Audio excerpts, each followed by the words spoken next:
What's going on, guys? Today I'm going to be talking about the K-Tune engine harness that I bought from K-Tune. I'll be showing you guys where all the plugs go on the actual engine itself. So the swap that I currently have is a K24A engine with the EP3 5-speed transmission that I currently put in a 1994 EG Civic. Please excuse the tape.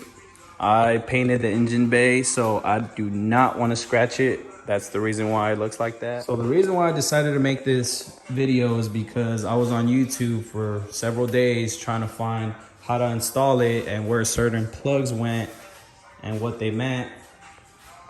So I did find a lot of useful videos on YouTube, but there were certain connections that I wasn't aware of that they didn't speak about. So I called K-Tune to ask them about it, and they pointed me in the right direction. So majority of it has already been connected, so we're just gonna talk about it. So what I did, I started off with the coil packs first because it's kind of common sense. Cylinder 1, cylinder 2, cylinder 3, cylinder 4, and this is a ground. So the way I'm wiring it, I'm not running AC, so I took it out and I'm gonna run it straight, and I relocated my fuse box as well.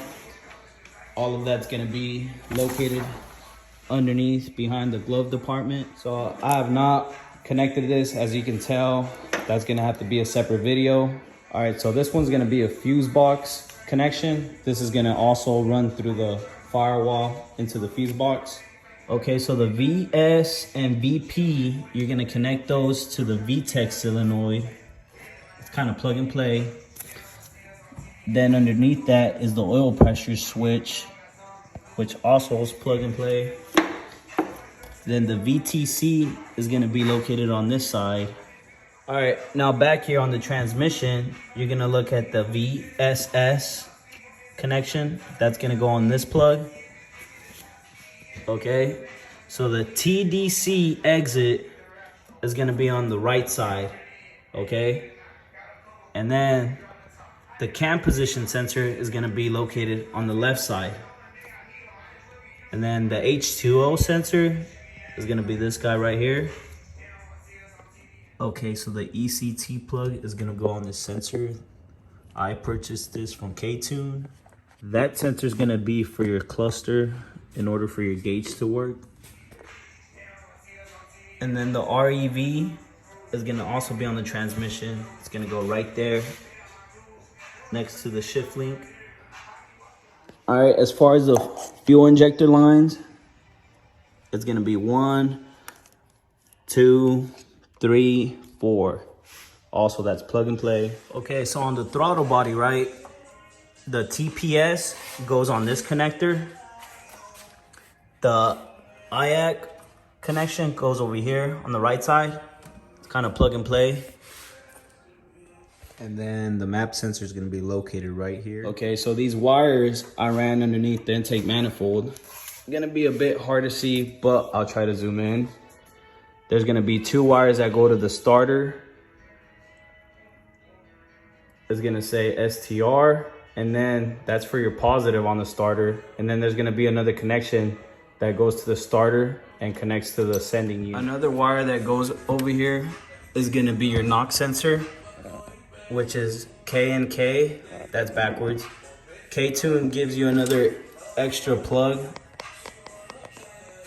They give you an additional plug. All you gotta do is just slice the wire and connect it. It's pretty easy. And then this wire is for the alternator wire. I accidentally broke the connection part right there, which I need to get it replaced, but it would plug right there. Plug and play. K-Tune gives you an additional alternator wire as well that goes to your fuse box. I'm not gonna use this because I'm gonna have to run a longer wire since I have my fuse box under the glove department. Okay, another connection I forgot to talk about was the IAT. That's gonna go on your cold air intake. I'm not running a cold air intake. I'm going turbo on this swap. So that's the reason why I won't be using that. I'll probably just hide it. Not sure if I want to delete it yet. Still debating. Another connection I forgot to talk about was the aux. K-Tune made this for additional plugs if you want to wire like nitrous or other stuff. that would be the wire you would use. About was the fan. That's gonna go down there. And then the SHFT connection. So this one, since I'm running an EP3 transmission, I'm not gonna use it just because I have nowhere to plug it. This is only used on a 6-speed transmission, okay? So another connection is gonna be your crank. It's gonna be way down here, as you can see. It's kind of hard to see from my angle, but it's gonna be right there. That's where your crank goes. So that's pretty much it. If you guys want to follow up on my build, follow my Instagram page.